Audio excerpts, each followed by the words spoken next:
I was searching on Google how to deal with imposter syndrome, and it gave me this question to ask myself.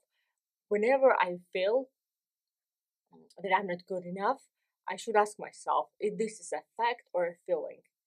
When was the last time you had a problem, and during the problem, you had the cognitive capacity to really sit down and think, is this something I'm feeling or this is a fact? Come on, let me share with you my example.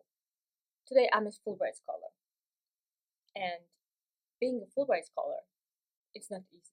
Out of thousands of applications, I was one of the 5 people from my home country who became finalists to study masters in America. For me, for years, it was something unachievable, unattainable. And once I got the finalists, oh, it's easy, it's nothing. Like anyone can get that.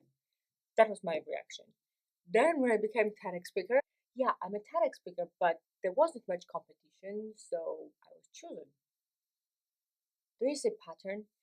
Instead of saying that, yes, I was chosen as TEDx speaker because I deserved that. No, no.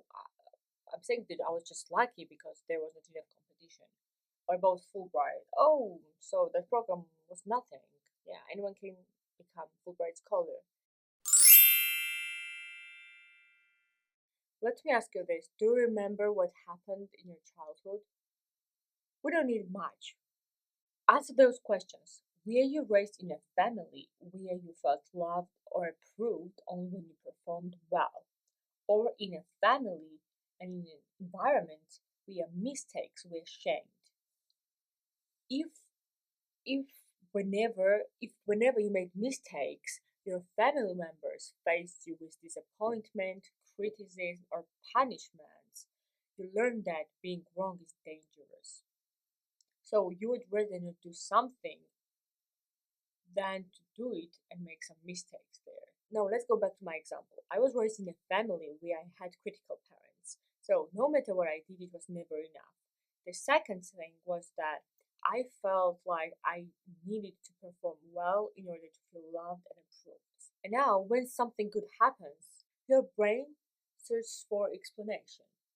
But it can find any I deserve this moment because there is not such experience saved inside your brain. Why? Because no one has ever told you, well, you're doing great. Be proud of yourself. You really deserve this. Has someone ever told you that during your childhood? Well, I don't remember anything like that. What about you? So, luck becomes the only explanation, logical in this case.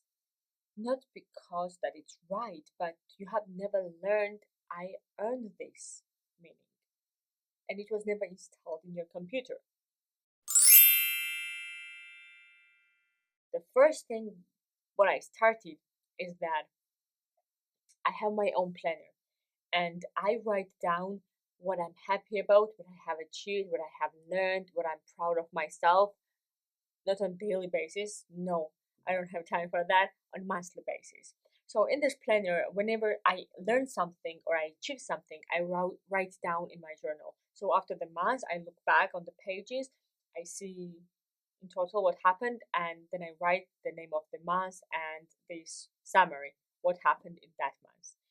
Now I have doing this for 2 years, so which means that every time if I feel like I'm not enough or I'm just lacking, then I go back to my journal and I see that every month I have done so many things, what I have learned, what I have achieved, what I'm trying to do, what I make mistakes, and what I'm proud of. And whenever I feel low and that I'm just in the US because I was lucky to win the Fulbright scholarship, then this journal and some monthly reviews remind me that it's not luck. I have worked so hard, I have learned so much, and if you take my version 3 years ago and today, there is so much gap, you will never identify that it was the same person. No, because I have changed. I hope that this video helps you and wish you all the best. And of course, see you in the next episode in 1 week.